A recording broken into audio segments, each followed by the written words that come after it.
नमस्कार मंडळी, श्री स्वामी समर्थ.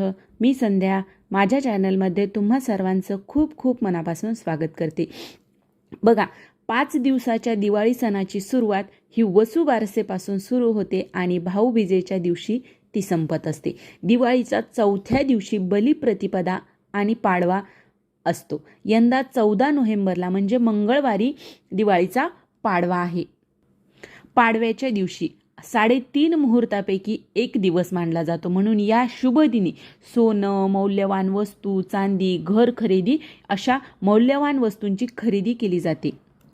त्याचबरोबर दिवाळीच्या पाडव्याच्याच दिवशी बलिप्रतिपदा पूजेलाही विशेष महत्त्व असते. बलिप्रतिपदेला बळीराजा हा शेतकऱ्यांचा राजा होता. त्यांच्याकडून 3 पावलं जमीन दान स्वरूपात मागून भगवान विष्णू हे वामन अवतारामध्ये असताना त्यांनी त्याला मारले. पण हा राजा जनतेची खूप काळजी घ्यायचा, म्हणून ग्रामीण भागात आजही अनेक महिला भावाला ओवाळताना इडापिडा टळो आणि बळीचे राज्य येऊ असे म्हणत असतात.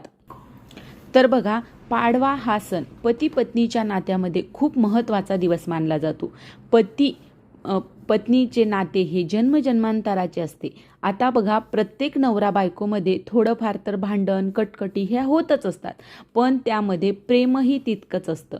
तर पाडव्याला बायको नवऱ्याचे औक्षण करते. आता बघा, बऱ्याच ठिकाणी औक्षण कधी केलं जातं. काही ठिकाणी बघा, जेव्हा आंघोळ करून पुरुष येतात तेव्हा बाथरूमच्या बाहेर लगेच त्यांचं औक्षण केलं जातं. तर काही ठिकाणी बघा, संध्याकाळी औक्षण केलं जातं. बघा, प्रत्येक ठिकाणची वेगवेगळी प्रथा असते, वेगवेगळी पद्धत असते.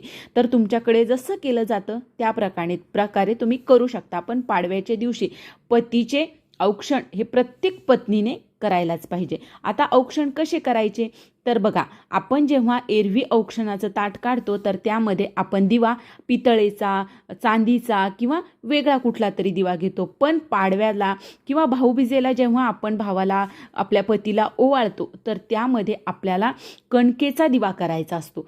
कणकेच्या दिव्यानंच आपल्याला औक्षण करायचे असते आणि या दिव्यासोबत 2 मुटके सुद्धा आपल्याला करायचे असतात. बघा, आपल्याला कणकेचा दिवा करायचा आहे. त्यामध्ये 2 वातीची 1 वात करायची, त्यामध्ये तेल टाकायचं आणि त्या दिव्यामध्ये तो दिवा प्रज्वलित करून आपल्याला ताटामध्ये ठेवायचा आहे. त्याचबरोबर औक्षणाच्या ताटामध्ये आपल्याला तांदूळ, कुंकू, ओलं करून कुंकू टाकायचं, सोन्याची एखादी वस्तू आणि सुपारी टाकायची आणि हे सर्व एका ताटामध्ये काढून आपल्याला हे औक्षणाचं ताट करायचं आहे. आणि पतिदेवांच्या डोक्यावर आपल्याला टोपी द्यायची आहे, त्यांना पाटावर बसून नंतर त्यांचं औक्षण करायचं आहे.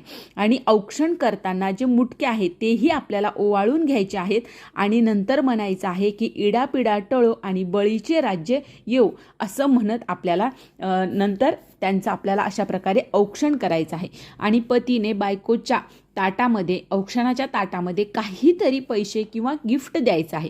कारण औक्षणाचे ताट हे तसेच ठेवू नये, त्यात काहीतरी आपल्याला भेटवस्तू किंवा काहीतरी पैसे वगैरे टाकायचे आहेत. आता बघा, प्रत्येक नवरा बायकोला असं वाटत असतं की आमच्या नात्यामध्ये जे काही प्रेम आहे ते कायमस्वरूपी असंच राहावं, खूप घट्ट व्हावं आपलं नातं. यासाठी आपल्याला एक प्रभावशाली असा उपाय करायचा आहे. आता बघा, हा उपाय करत असताना हा उपाय आपल्याला विश्वासाने आणि श्रद्धेने करायचा आहे. बघा, हा उपाय कोणीही, मी कुठून ऐकलेला नाहीये किंवा मी मनानच सांगत नाहीये. हा उपाय परमपूज्य गुरुमाऊलींनी सांगितलेला आहे. आता गुरुमाऊली सर्वांना माहिती आहेत आणि त्यांनी सांगितलेला हा उपाय आहे. किंवा असं नाही आहे की मी स्वतः सांगते किंवा त्याचं ऐकून सांगते, अशातली गोष्ट नाही आहे. हा उपाय परमपूज्य गुरुमाऊलींनी सांगितलेला आहे. तर हा उपाय काय करायचा आहे, ज्यावेळेस आपल्याला आपले पती औक्षणासाठी पाटावर बसतील तर हातपाय धुवूनच बसतील, तर त्याच वेळेस औक्षण झाल्याच्या नंतर आपल्याला त्यांच्या उजव्या पायाच्या अंगठ्यावर आपल्याला थोडं खाली एक प्लेट ठेवायची, त्याच्यावर अंगठा ठेवायचा, पाय ठेवायला लावायचा त्यांना आणि त्याच्यावर पाणी टाकायचं आहे. आणि त्यामधले 2-3 चमचे पाणी आपल्याला त्यांच्या अंगठ्यावर टाकायचं आहे. खाली पडलेलं जे पाणी आहे, जे चरण तीर्थ आहे त्यांचं, ते चमचाभर तीर्थ आपल्याला प्राशन करायचं आहे. बघा, यामुळे नवरा बायकोच्या नात्यामध्ये प्रेम निर्माण होत असतं आणि त्यांचं नातं आणखीन घट्ट होत असतं. त्यामुळे आपल्याला हा प्रभावशाली उपाय प्रत्येकाने करायचा आहे. आता बघा, आता आपल्यापैकी बऱ्याच काही जणांना असं वाटेल की असं काही असतं का, असं कुठे असतं का. कारण बघा हा जो उपाय आहे हा विश्वासाने करायचा आहे. जर तुम्हाला पटत नसेल तर तुम्ही नाही केला तरीही चालेल, पण ज्यांना पटत असेल त्यांनी हा उपाय करून बघा. खरंच याचा खूप छान फायदा होत असतो. तर ही छोटीशी माहिती होती. पाडव्याच्या दिवशी पती पत्नीच्या नात्यात गोडवा निर्माण करण्यासाठी काय करायचं आहे, कसं करायचं आहे हे मला तुमच्यापर्यंत पोहोचवायचं होतं. जर तुम्हाला हा व्हिडिओ आवडला असेल तर व्हिडिओला लाईक करा, जास्तीत जास्त लोकांपर्यंत हा व्हिडिओ शेअर करा आणि माझ्या चॅनलला सबस्क्राईब करा. श्री स्वामी समर्थ.